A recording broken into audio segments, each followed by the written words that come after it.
بسم اللہ الرحمن الرحیم۔ السلام علیکم ناظرین، میرا نام ہے حیدر علی اور آپ دیکھ رہے ہیں info@حیدر۔ ویورز، دنیا کی پہلی خاتون ہائی جیکر جس نے جہاز اغوا کرنے کے لیے 6 بار پلاسٹک سرجری کروائی۔ دنیا کے مشکل ترین کاموں میں سے ایک کام ہائی جیکنگ ہے، جس میں کسی بھی ملک کا طیارہ اغوا کرنا اور اس کے ذریعے اپنے مطالبات منوانا ہے۔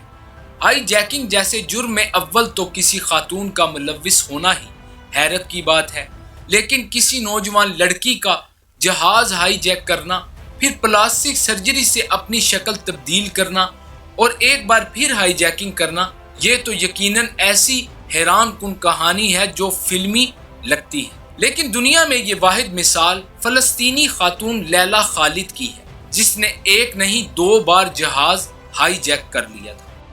لیلا خالد نے بچپن میں ہی فلسطین کی آزادی تحریر میں شمولیت اختیار کی اور دیکھتے ہی دیکھتے ایک محترک کارکن بن کر سامنے آئی۔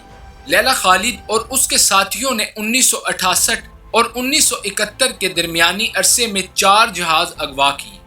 فلسطین لبریشن فرنٹ میں شمولیت اختیار کرنے کے بعد لیلا خالد نے پہلا جہاز 29 اگست 1959 کو اغوا کیا۔ یہ بوئنگ 707 جہاز تھا۔ یہ جہاز اٹلی سے اسرائیل کے دارالحکومت تل ابیب جا رہا تھا۔ اطلاع یہ تھی کہ اسرائیل کے وزیر اعظم اسحاق رابن بھی اس فلائٹ کے مسافروں میں شامل ہیں۔ جہاز ایشیا کے فضائی حدود میں داخل ہوتے ہی ایک نقاب پوش خاتون نے جہاز کا کنٹرول اپنے ہاتھ میں لے لیا۔ اس نے پائلٹ کو حکم دیا کہ فلسطینی شہر حیفا کے اوپر سے پرواز کرتے ہوئے جہاز کا رخ دمشق کی طرف موڑ دو۔ دمشق جانے سے پہلے میں اپنی جائے پیدائش اپنے شہر حیفا کو دیکھنا چاہتی ہوں۔ پائلٹ نے حکم کی تعمیل کرتے ہوئے جہاز کو دمشق میں اتار دیا۔ مسافروں کو یرغمال بنا کر فلسطین کی آزادی کا مطالبہ کیا گیا۔ پوری دنیا کی توجہ فلسطینیوں پر ہو چلی۔ مذاکرات کے بعد اسرائیلی جیلوں میں فلسطینی قیدیوں کی رہائی اور ہائی جیکروں کی باحفاظت واپسی کی شرائط پر تمام یرغمالیوں کو رہا کر دیا گیا، اور اخباروں نے اتنے لیلا خالد کے انٹرویو نشر اور شائع کیے کہ وہ عالم اسلام کی آنکھ کا تارا بن گئی۔ ان کی تصاویر کو اتنی شہرت ملی جو اس سے پہلے کسی مسلمان خاتون کو نہیں ملی تھی۔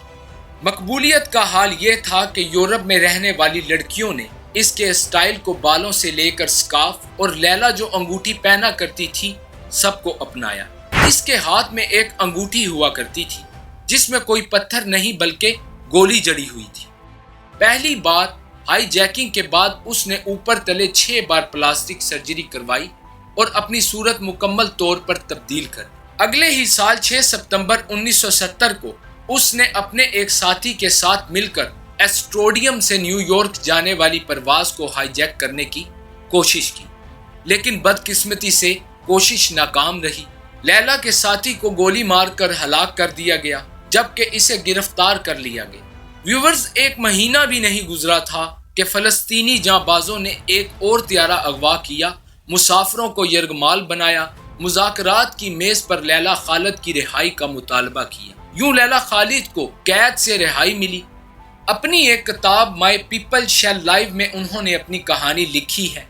یہ دل کو دہلا دینے والی کہانی ہے۔ یہ کتاب 1973 میں شائع ہوئی جبکہ لیلا خالد کی زندگی پر فلم 2005 میں بنی۔ فلم کا نام لیلا خالد ہائی جیکر ہے اور اسے ایسٹروڈیم کے فلمی میلے میں بہت پذیرائی ملی۔ ویورز، یہ تھی آج کی ویڈیو جس کے اندر ہم نے لیلا خالد ہائی جیکر کے بارے میں جانا۔ اگر آپ ہماری ایسی ہی ویڈیوز دیکھنا چاہتے ہیں تو چینل سبسکرائب کریں اور آگے شیئر کریں۔ ملتے ہیں آپ سے ایسی ہی انفارمیٹیو ویڈیو کے ساتھ، تب تک کے لیے اللہ آپ کا حامی و ناصر۔